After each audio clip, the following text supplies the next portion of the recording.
다윗이 부하들과 함께 블레셋 땅에 망명했을 때의 일입니다. 그의 부하들이 약 600여 명 되었고 또 가족들이 있었어요. 블레셋 왕이 그를 시글락 땅에 살게 했습니다. 하루는 블레셋 왕이 다윗을 데리고 전쟁터에 나갔습니다. 자, 그런데 블레셋 왕의 신하들이 다윗을 기뻐하지 않았어요. 자, 저 다윗은 골리앗을 쓰러뜨린 자인데 전쟁하는 중에 그가 마음이 돌변하면 우리가 위험합니다. 다윗은 같이 못 갑니다. 그랬어요. 그래서 블레셋 왕 아기스가 다윗에게 신하들이 너를 믿어주질 않아서 같이 갈 수가 없겠구나 하면서 다시 돌려보냈습니다. 그래서 다윗이 부하들과 함께 시글락 땅으로 돌아왔는데 그 사이에 세상에 아말렉 족속이 와서 완전히 다 훔쳐가고 약탈해가고 그리고 아녀자들 다 잡아가고요. 쑥대밭이 된 거예요. 자, 그것을 본 부하들이요 너무 당황스럽고 또 분노가 일면서 그 분노를 다윗을 향합니다. 그래서 돌을 들어서 다윗을 치려고 했다 그랬어요. 자, 그때 다윗이 무척 분급하였으나 여호와를 힘입고 용기를 얻었다 그랬습니다. 그래서 그 부하들을 진정시키고 우리가 이럴 것이 아니라 빨리 처자식을 찾아야 되지 않겠느냐 하면서 그 부하들과 함께 처자식을 찾아 이제 나아갑니다. 자, 길을 가던 중에 길에 쓰러져 있는 한 사람을 보게 돼요. 자, 그때 다윗이 그를 데려다가 먹을 것을 주고 마실 것을 줍니다. 여러분 생각해 보세요. 지금 내 처자식을 잃었어요. 가진 모든 소유를 잃었습니다. 뿐만 아니라 내 부하들까지 다 처자식을 잃었어요. 지금 내 가족을 구하러 가는 거예요. 자, 그때 길거리에 쓰러져 있는 한 사람 눈에 보일까요? 안 보일까요? 안 보이죠. 얼마나 마음이 급한데. 자, 그런데 다윗이요 그 쓰러지는 한 사람을 보고 그를 먹입니다. 마시옵니다. 마치 선한 사마리아인처럼 강도 만난 자를 그냥 피하여 지나가지 아니하고 그를 살펴줘요. 자, 그가 기력을 회복합니다. 다윗이 묻습니다. 도대체 너는 누구냐? 왜 여기 쓰러져 있느냐? 자, 그때 그가 말하죠. 나는 애굽 사람인데 나는 아말렉 족속의 종이었습니다. 사흘 전에 내가 병들자 나의 주인이 나를 여기 이렇게 버렸습니다. 이 말을 들으니까 다윗이 네가 아말렉 족속의 종이었느냐? 그럼 내 주인이었던 그 아말렉 족속들이 어디 살고 어디 진치고 있는지 내가 아느냐라고 묻습니다. 예, 제가 잘 압니다. 그래서 그 사람이 길잡이가 돼서 그 진을 찾아갔더니 아말렉 족속 군사들이요 그 탈취해온 것으로 먹고 마시면서 막 춤을 추고 난리가 났습니다. 자, 그때 다윗이 그들을 다 물리치고 빼앗겼던 것을 다 도로 되찾고 그리고 아내와 그 자녀들까지 다 사로잡혀갔던 자를 다 찾아서 되돌아왔다라고 하는 기록이 사무엘상 29장에 나와 있습니다. 여러분 여기서 보면 사랑이 길이다라고 하는 것을 알게 됩니다. 다윗이 그 정말 다급한 중에 쓰러져 있는 한 사람을 보고 외면하지 않았어요. 그에게 사랑을 주었습니다. 그때 그가 그들의 가는 길에 길잡이가 되었다라고 하는 거예요. 할렐루야. 사랑이 곧 무엇입니까? 길이다라고 하는 거예요. 자, 오늘 말씀의 제목 우리 같이 따라하자. 사랑이 길입니다. 사랑이 길입니다. 자, 요즘 9월이고 또 10월이고 결혼식이 많습니다. 9월 한 달 토요일마다 계속 결혼식이 있었고 주례를 했어요. 이런 본문은 바뀌어도 동일한 말씀을 전합니다. 자, 건강한 가정 그 길이 어디에 있느냐? 자, 어디에 있습니까? 사랑에 있죠. 사랑에. 여러분 교회도 마찬가지입니다. 건강한 교회의 길이 어디에 있느냐? 사랑에 있습니다. 오늘 성경이 우리에게 그것을 일러주고 있습니다. 여러분 잘 아시다시피 바울이 전도하였고 그리고 양육하여 세웠던 고린도 교회 문제가 적었습니까? 많았습니까? 많았죠. 바울이 떠난 이후로 많은 문제들을 노정시켰던 교회가 고린도 교회였습니다. 자, 자기에게 세례를 주고 또 자기를 양육한 자기 스승을 중심해서 바울파니 게바파니 아볼로파니 아니야 난 그리스도파야 하면서 4분 5일도 다퉜고요. 우리가 가진 믿음이 최고고 내가 가진 지식이 최고고 내가 가진 은사가 최고다라고 하면서 서로 갈등했던 교회가 고린도 교회였습니다. 이 소식을 멀리서 전해 듣고 사도 바울이 이 교회의 문제를 해결할 그 처방전으로 이 고린도 전서를 써서 보냈던 거예요. 근데 그 핵심이 어디에 있느냐? 오늘 본문 이 12장 31절부터 13장에 있습니다. 자, 교회의 문제 해결하는 그 길이 어디 있습니까? 어디 있습니까? 사랑에 있다라고 하는 사랑에. 자, 12장 31절. 자, 이 사랑을 소개하는 31절 같이 함께 읽습니다. 너희는 더욱 큰 은사를 사모하라. 내가 또한 가장 좋은 길을 너희에게 보이리라. 할렐루야. 내가 너희 가장 좋은 길, 제일 좋은 길을 보이리라 하면서 13장의 사랑에 대해서 쭉 13절까지 이야기해주고 있는 거예요. 곧 사랑은 무엇이다라고 하는 것을 알 수 있습니까? 사랑은 곧 길이다라고 하는 길인데 그것도 어떤 길이요? 가장 좋은 길이다. 할렐루야. 어떤 가장 좋은 길일까? 교회의 문제를 해결하는 가장 좋은 길이 바로 사랑이다라고 하는 거예요. 사랑이 무엇인지에 대해서 13장 전체가도 말씀하고요. 그리고 고린도 교회 문제에 대해서 하나하나 또 진단해 주면서 처방해 주면서 마지막 16장 14절에 가면 자, 그러므로 너희는 너희 모든 일을 무엇으로 행하라 그래요? 사랑으로 행하라라고 말씀합니다.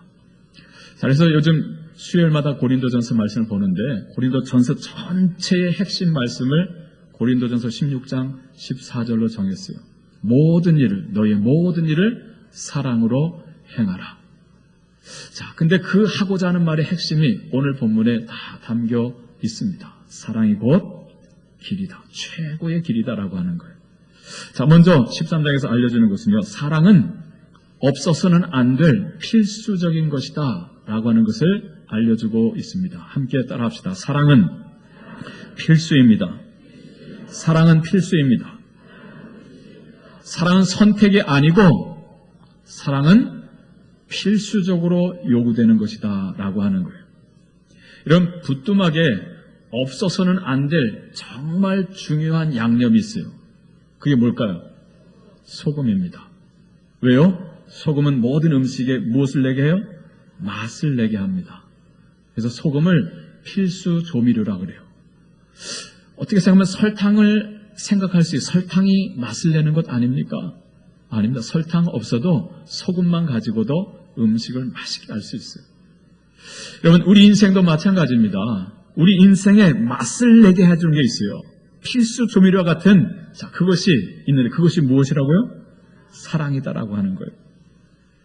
자, 오늘 성경은 이것을 강조해서 우리에게 말씀해주고 있습니다. 13장 1절부터 3절까지의 말씀이죠. 우리 같이 함께 읽어보겠습니다. 1절로 3절. 내가 사람의 방언과 천사의 말을 할지라도 사랑이 없으면 소리나는 구리와 울리는 꽹과리가 되고 내가 예언하는 능력이 있어 모든 비밀과 모든 지식을 알고 또 산을 옮길 만한 모든 믿음이 있을지라도 사랑이 없으면 내가 아무것도 아니요 내가 내게 있는 모든 것으로 부재하고 또 내 몸을 불사르게 내줄지라도 사랑이 없으면 내게 아무 유익이 없느니라. 아멘. 자, 여기서 사랑이 얼마나 중요한가 하는 것을 일러주고 있는데 그것을 일러주기 위해서 반복해서 쓰고 있는 말이 있습니다. 자, 그것이 무엇입니까? 반복되고 있는 말이 뭐예요? 사랑이 없으면 소리나는 구리와 울리는 꽹과리가 되고 사랑이 없으면 내가 아무것도 아니고 사랑이 없으면 내게 아무 유익이 없느니라 그랬습니다. 내가 사람의 방언과 천사의 말을 한다 할지라도 내가 예언하는 능력이 있어 모든 비밀과 모든 지식을 알고 또 산을 옮길 만한 그 믿음의 능력이 내게 있다 할지라도 그리고 내게 있는 모든 것으로 구제하고 또 내 몸을 불사르게 내어줄지라도 내게 사랑이 없으면 아무 소용이 없다라고 하는 것입니다. 여러분, 이 1절로 3절 말씀 가지고 아주 오래전에 정말 아름다운 복음성가가 하나 만들어졌어요. 여러분 아시죠?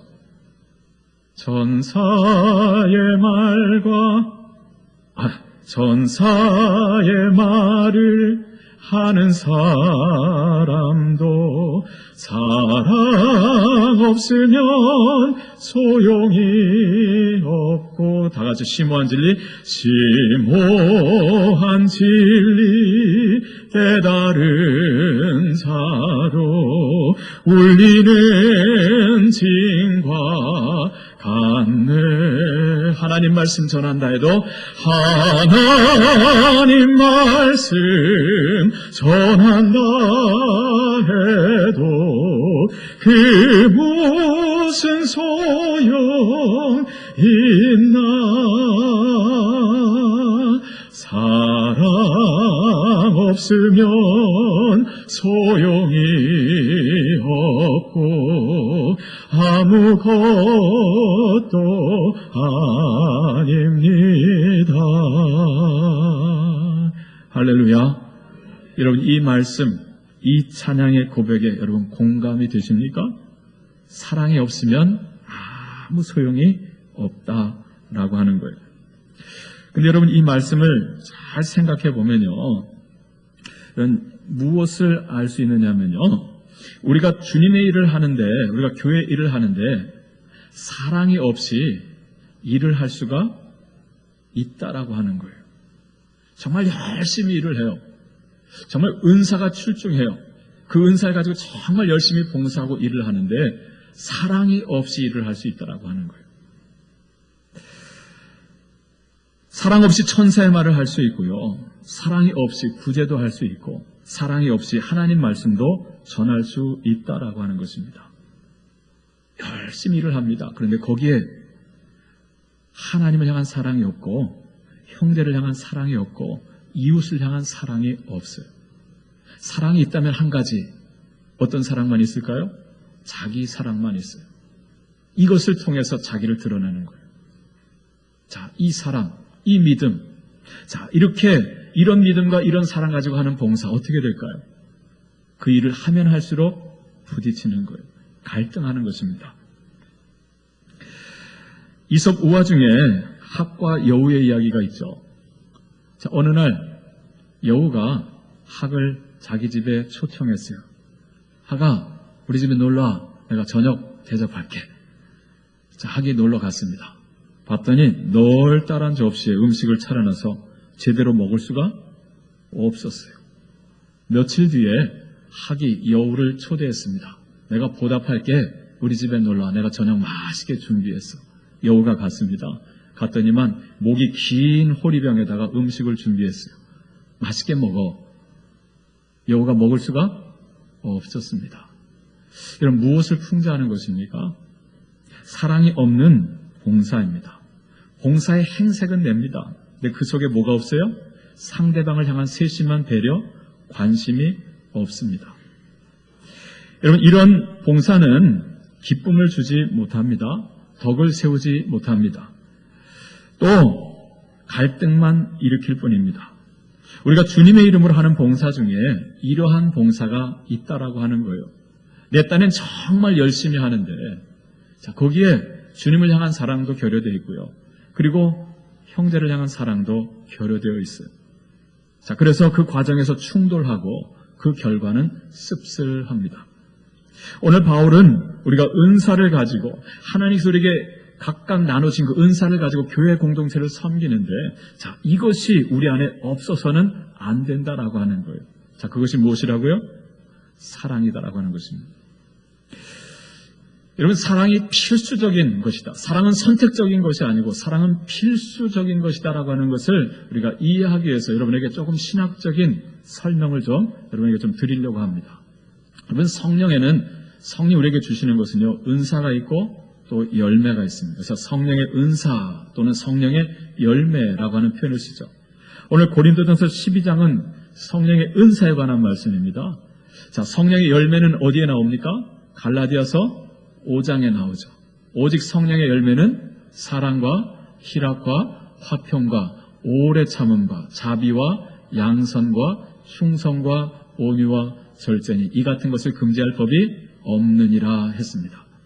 자, 이 성령의 열매와 이 성령의 은사, 여러분, 이것을 비교하자면, 설명하자면 성령의 은사는요, 선택적입니다.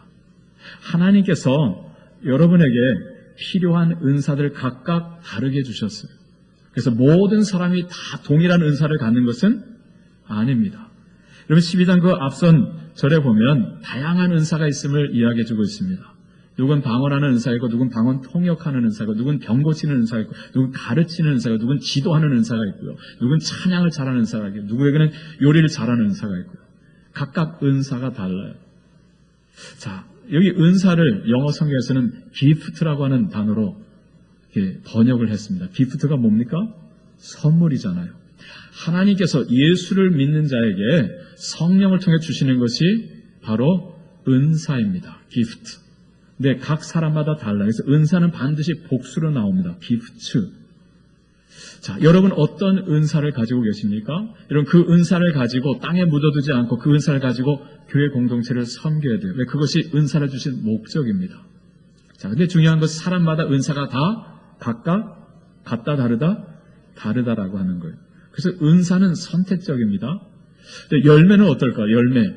자, 열매는 선택적인 것이 아니다라고 하는 거예요. 성령의 열매는 할 때 열매는요 단수로 되어 있어요. 프루트로 되어 있습니다. 프루츠라고 하지 않았어요.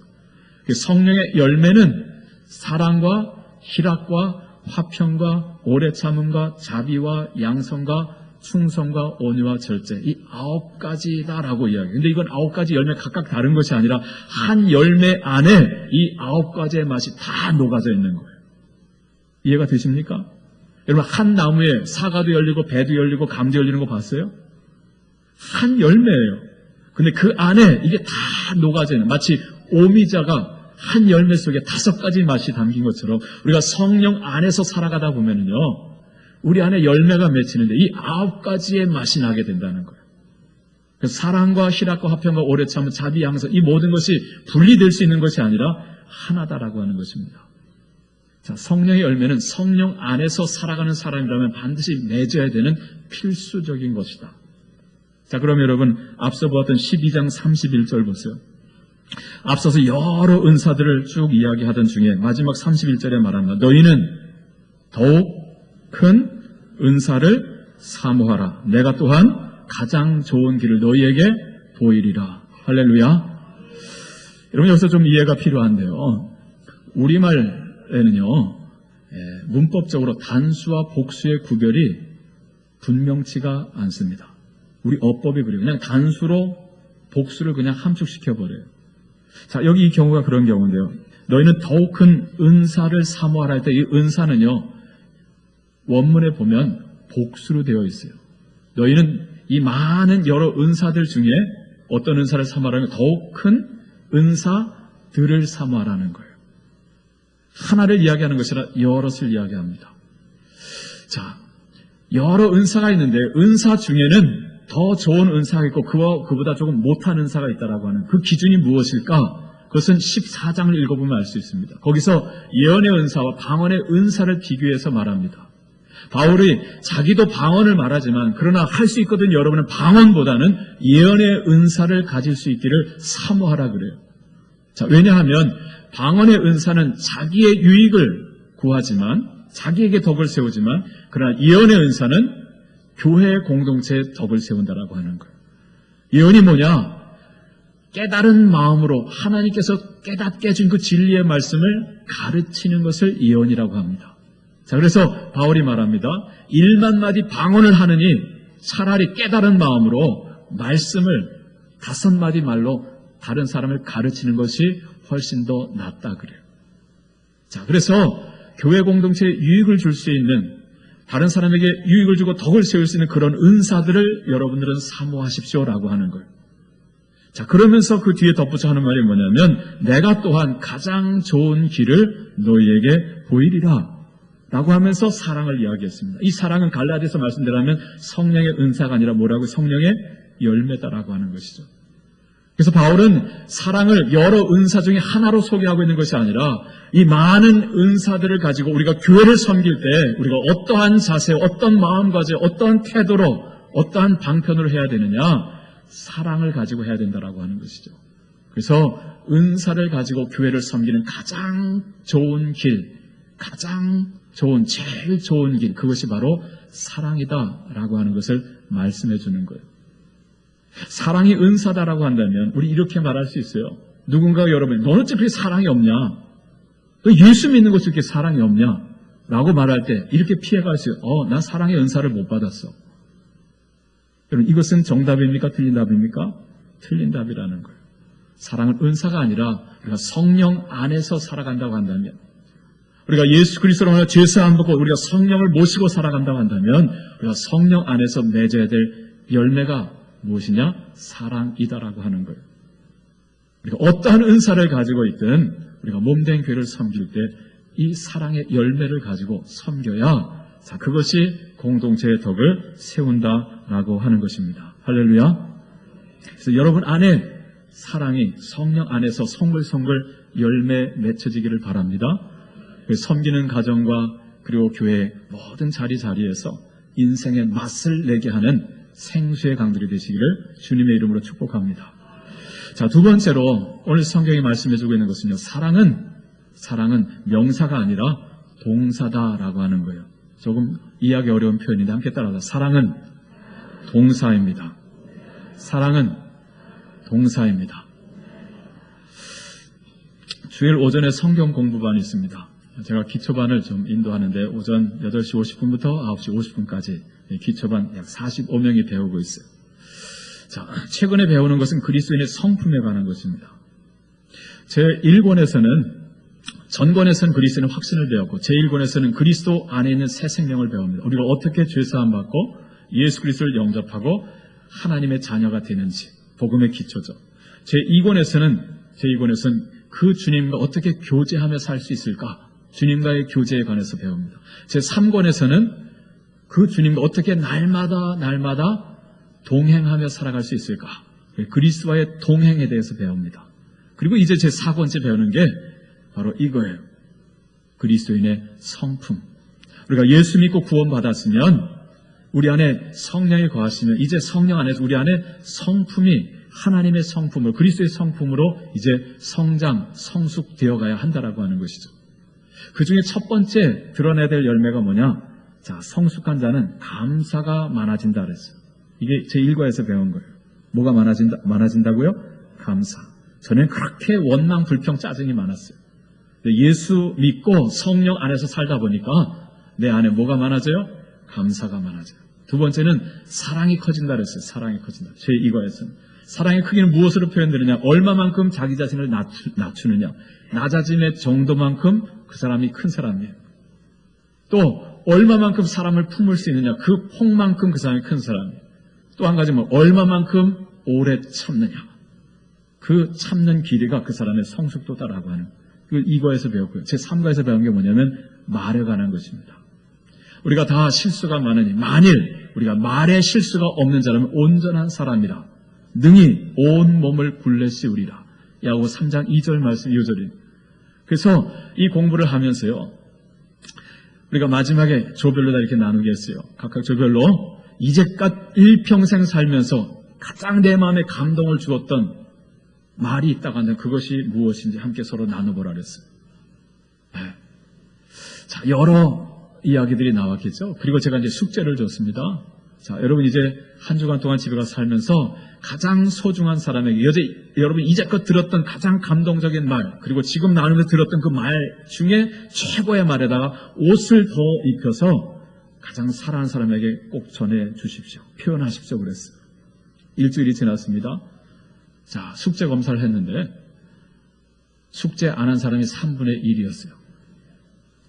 그래서 제가 왜 숙제를 안 했습니까? 라고 물었더니 한 60대 중반쯤 되신 분이 이렇게 대답을 하더라고요. 목사님, 이쯤 살면, 이만큼 살다 보면 굳이 말을 할 필요가 없습니다. 그러시더라고요. 눈빛만 봐도 다 마음을 전할 수 있고 읽을 수 있다라고 하는 거예요. 와, 너무 멋지지 않아요? 그런데 그 말로 교묘하게 숙제를 피해가더라고요. 그래서 제가 그랬어요. 표현하지 않은 사랑은 사랑이 아닙니다 그랬어요. 그리고 말로만 표현하는 것도 부족합니다. 행동으로 옮겨지지 않은 사랑 역시 사랑이 아닙니다 그랬어요. 그래서 한 주 숙제를 다시 내주는데 한 사람에게만 아니라 두 사람에게 말을 하라고 숙제를 또 내줬어요. 여러분, 움직이는 사랑은요, 고백으로 표현되고요, 그리고 행동으로 확증됩니다. 할렐루야. 그래서 사람들이 이런 말을 하는 거예요. 사랑은 명사가 아니라 사랑은 동사다. 대한적십자사에서 이런 카피 문구로 광고를 한 적이 있습니다. 사랑은 마음인가? 예, 맞습니다. 99%는. 그러나 사랑을 완성시키는 나머지 1%는 실천, 곧 행동입니다. 사랑은 동사입니다. 짧은 카피로 이렇게 홍보를 하는 걸 봤어요. 이런 말도 있습니다. 사랑이란 명사가 아닙니다. 사랑은 움직이는 동사입니다. 사랑하는 사람에게 행동하는 동사, 사랑하는 사람에게 표현하는 동사, 마음속에만 간직하고 있는 명사는 사랑이 아닙니다. 할렐루야. 사랑은 명사가 아니라, 사랑 추상 명사가 아니라, 사랑은 분명하게 표현되고 행동으로 옮겨지는 동사다라고 하는 거예요. 그런데 여러분, 세상 사람이 이 말을 하는데요. 이 말의 출처가 어디에 있는지 아세요? 바로 오늘 본문에 있습니다. 자, 4절부터 7절까지의 말씀입니다. 자, 13장 4절로 7절 같이 읽겠습니다. 사랑은 오래 참고, 사랑은 온유하며, 시기하지 아니하며, 사랑은 자랑하지 아니하며, 교만하지 아니하며, 무례히 행하지 아니하며, 자기의 유익을 구하지 아니하며, 성내지 아니하며, 악한 것을 생각하지 아니하며, 불의를 기뻐하지 아니하며, 진리와 함께 기뻐하고, 모든 것을 참으며, 모든 것을 믿으며, 모든 것을 바라며, 모든 것을 견디느니라. 아멘. 사랑이 없어서는 안 될 필수적인 것이다라고 하는 것을 말씀한 바울은요, 그럼 사랑이 도대체 무엇이냐라고 하는 물음에 이렇게 정의를 합니다. 사랑을 정의하는데 모두 15개의 동사를 사용해서 설명을 했습니다. 15개의 동사. 여러분, 우리말 번역이나 영어 번역은 동사 말고도 형용사가 들어가 있어요. 자, 오래 참는다라고 하는 것은 동사지만 사랑은 온유하다라고 했어요. 온유하다라고 하는 건 여러분 무엇입니까? 품사로 말하면 뭐예요? 학교 졸업한 지 너무 오래되셨어요. 이걸 형용사라고 합니다. Love is kind 이렇게 보통 번역을 해놨죠. kind라고 하는 것은요, 형용사예요. 자, 그런데 헬라어 원문에는요, 이 사랑이 무엇이냐 15개의 동사를 가지고 설명했어요. 또 그 동사는 과거형도 아니고요, 그래 앞으로 할게 미래형도 아니고요, 직설법 현재형. 지금 이 자리에서 내 앞에 있는 사람에게 사랑을 하는 거예요. 자, 그럼 온유하다라고 하는 걸 이게 동사로 표현하려면 어떻게 표현할 수 있을까요? 그래서 이렇게 번역할 수 있는 Love is showing kindness. 사랑은 무엇이냐? 내 안에 있는 온유함, 친절을 상대방에 뭐 해주는 거예요? 보여주고 표현하는 거예요. 할렐루야. 이게 바로 사랑이다라고 하는 거예요. 표현되지 않은 사랑은 사랑이 아니고 행동으로 옮겨지지 않은 사랑 또한 사랑이 아니다라고 하는 것입니다. 야고보 사도가 말했습니다. 만일 형제나 자매가 헐벗고 일용할 양식이 없는데 너희 중에 누구든지 그에게 이르되 평안히 가라, 덥게 하라, 배부르게 하라 하면서 그의 몸에 쓸 것을 주지 아니하면 무슨 유익이 있으리요? 이와 같이 행함이 없는 믿음은 그 자체가 뭐라고요? 죽은 것이니라 그랬습니다. 이걸 달리 말하면요, 행함이 없는 사랑은 그 자체가 죽은 것이다라고 하는 것이죠. 얼마나 이 엄동선에 춥겠어요. 세상에 옷도 한 겹밖에 하면서 옷 한 벌 건네주질 않아요. 며칠을 굶으면서 저런 삐쩍 말라 얼마나 배고프겠어요. 빵 한 조각 건네주지 않아요. 이게 무슨 사랑이냐라고 하는 것이죠. 행함이 없는 사랑은 그 자체가 죽은 것이다라고 하는 것입니다. 요한일서 3장 18절은 말씀하죠. 자녀들아, 우리가 말과 혀로만 사랑하지 말고 오직 행함과 진실함으로 하자. 할렐루야. 여러분, 성경에 보면요, 구약성경 제일 마지막 성경이 무엇입니까? 말라기죠. 구약성경 제일 마지막 끝에 그렇게 하나님의 사랑을 받았던 이스라엘 백성들이 그 입으로 한 말이 무엇입니까? 1장 2절에 보면 하나님 언제 우리를 사랑하셨습니까? 하나님 우리 사랑하셨다고요? 어떻게 사랑하셨습니까? 와, 하나님 앞에 따집니다. 여러분, 구약성경 창세기부터 보세요. 얼마나 하나님께서 그들을 끌어안고 또 끌어안고 그들을 씻어주면서 또 돌이켜가지고 얼마나 많은 사랑을 베풀어 주셨습니까? 그런데 그들의 마지막 말이요, 언제 어떻게 우리를 사랑하셨습니까? 여러분, 이 백성들의 질문 하나님께서 침묵하십니다. 오랫동안 침묵하셨죠. 몇 년 동안요? 400년 동안 침묵하십니다. 그리고 마침내 400년 때가 찼을 때 주님께서 누구를 보내주셨죠? 예수 그리스도를 보내주셨습니다. 주님께서 말씀하지 않으세요. 왜? 깨닫지 못한 그들의 심령에 말할 필요가 없죠. 400년 동안 준비하십니다.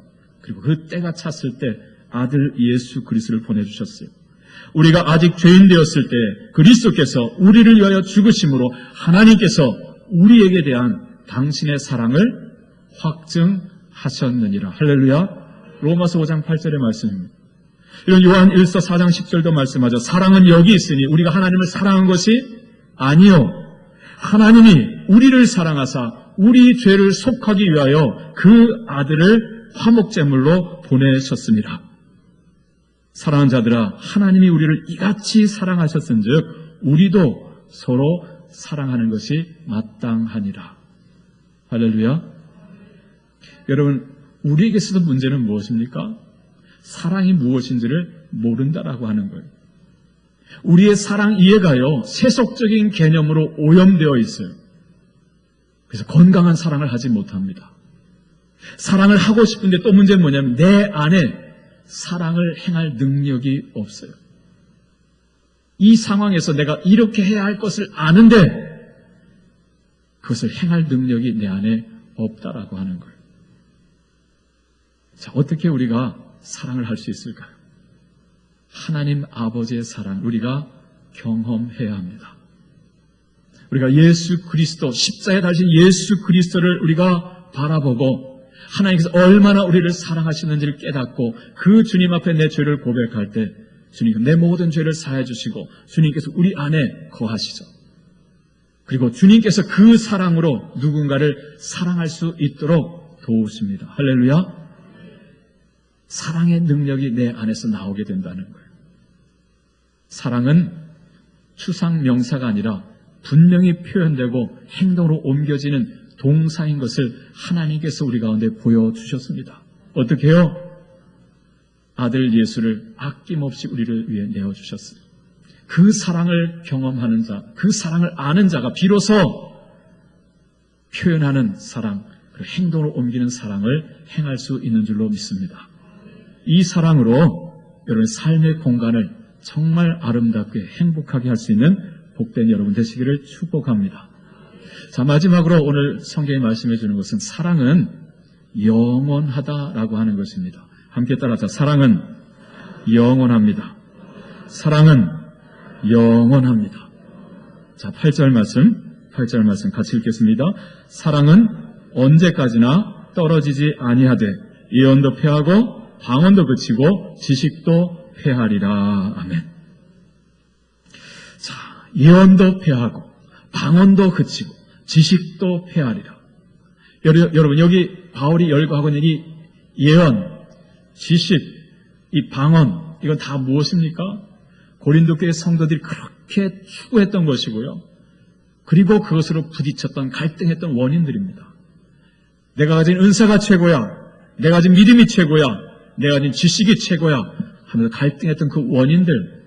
자, 그런데 바울은 뭐라고 말해요? 그것들은 다 앞으로 폐하여질 것이다, 사라질 것이다 라고 하는 거예요. 그러나 무엇은 영원하다고요? 사랑은 영원하다. 언제까지나 떨어지지 아니한다 라고 했습니다. 자, 그 때가 어느 때냐? 주님이 오실 때, 하나님 나라가 이 땅 가운데 완성되어질 때, 그때 예언도 방언도 지식도 다 그치게 될 거다. 그러나 사랑은 영원하다라고 말합니다. 여러분, 이어지는 9절 10절에서 예언의 유한성을 말씀하고 있습니다. 우리가 부분적으로 알고 부분적으로 예언하니 온전한 것이 올 때에는 부분적으로 하던 것이 어떻게 되리라? 회하리라 했습니다. 여러분, 11절 말씀 굳이 적용한다면 방언에 적용할 수 있겠죠. 내가 어렸을 때는 말하는 것이 무엇과 같아요? 어린아이와 같다. 깨닫는 것이 어린아이와 같고 생각하는 것이 어린아이와 같다가 장성한 사람이 되어서는 어린아이의 일을 버렸노라. 여러분, 12절은 지식 아닙니까? 우리가 지금은 거울로 보는 것 같이 희미하나 그때는 얼굴과 얼굴을 대하여 볼 것이요 지금은 내가 부분적으로 알지만 그때는 주님께서 나를 아신 것 같이 내가 온전히 알리라 라고 말합니다. 이런 이야기 좀 힘든 말이 있을 거예요. 거울로 보는 것 같이 희미하다. 거울로 보면 확연히 보는데 왜 희미하다라고 했을까? 여러분, 이때 당시에 거울은 유리 거울이 없습니다. 다 어떤 거울이에요? 청동 거울이에요. 청동 거울. 청동을 반짝반짝 문지르면 거기서 빛이 나죠. 그러면서 그게 거울이 되는 거예요. 여러분, 청동 거울 앞에 자기를 확연하게 볼 수 있어요? 없어요? 없죠. 옛날 공주님들, 왕비님들 다 청동 거울 보고 살았어요. 오늘 여러분들 다 유리 거울 보고 사시죠. 자, 여기 그래서 이 말씀을 하는 거예요. 우리가 지금은 거울로 보는, 청동 거울로 보는 것 같이 희미하게 보고 아는 것이지만, 그러나 그때가 되면 우리가 얼굴과 얼굴을 직접 마주보는 것 같이 확연하게 알게 되리라라고 하는 거예요. 더 이상 우리가 자랑하고 싸우는 이 세상 예언, 방언, 지식 다 의미 없어진다라고 하는 거죠. 자, 그러면서 영원한 것 세 가지가 있다 그래요. 그게 무엇입니까? 믿음과 소망과 사랑. 이 세 가지는 항상 있을 것인데 그 중에 제일은 뭐라고요? 사랑이라. 믿음과 소망과 사랑은 이 세상 끝까지 영원하며 믿음과 소망과 사랑 중에 그 중에 제일은 사랑이라. 그 중에 제일은 사랑이라. 할렐루야. 우리가 사랑을 몰랐었어요. 병든 사랑을 하며 살았었어요. 그래서 늘 부딪히고 늘 갈등하며 살았어요. 예수 그리스도를 통해서 참 사랑을 알게 되었어요. 그래서 우리가 이 땅에서 그 예수 사랑 가지고 사랑하며 삽니다. 그리고 주님이 오실 그때 하나님 나라가 완성될 때는요, 나의 사랑이 더욱더 완성되어져서 그 성숙한 사랑을 가지고 영원토록 주님 나라에서 뭐하며 살까요? 사랑하며 사는 거예요. 하나님을 사랑하고 또 한 가족된 지체들을, 형제들을 사랑하면서 살아가는 거죠. 그래서 그곳은 뭐가 되는 거예요? 천국이 되는 거예요. 할렐루야. 그래서 사랑은 그 나라가 올 때 폐허해지는 것이 아니라 그 나라를 더욱더 빛이 나게 되는 것입니다. 할렐루야. 여러분 안에 예수 사랑이 있음으로 말미암아, 내 안에 주님이 거하심으로 말미암아 그 주님의 사랑이 여러분의 사랑으로 나타나고 내가 살고 너를 살게 하고 인생을 만나게 할 수 있는 정말 복된 생수의 강들이 다 되시기를 주님의 이름으로 축복합니다. 기도하겠습니다. 하나님 아버지, 사랑이 무엇인지를 모르고 세속적으로 오염된 그 사랑을 가지고 살려다 보니 이리 부딪히고 저리 부딪히고 갈등하며 살았는데 예수 그리스도를 통해서 참 사랑이 무엇인지를 알게 해주셨고 경험하게 해주셨습니다. 이제 내 안에 거하시는 그 예수 그리스도 성령 충만함으로 말미암아 하나님 사랑하며 살게 하여 주시옵소서. 그래서 가정의 문제도 해결되어지고 교회의 문제도 해결되어지고 하는 직장의 문제도 해결되어지는, 그래서 하나님 정말 인생을 만나게 하는 사람, 행복을 주는 사람 주여 되게 하여 주시옵소서. 예수님의 이름으로 기도합니다. 아멘.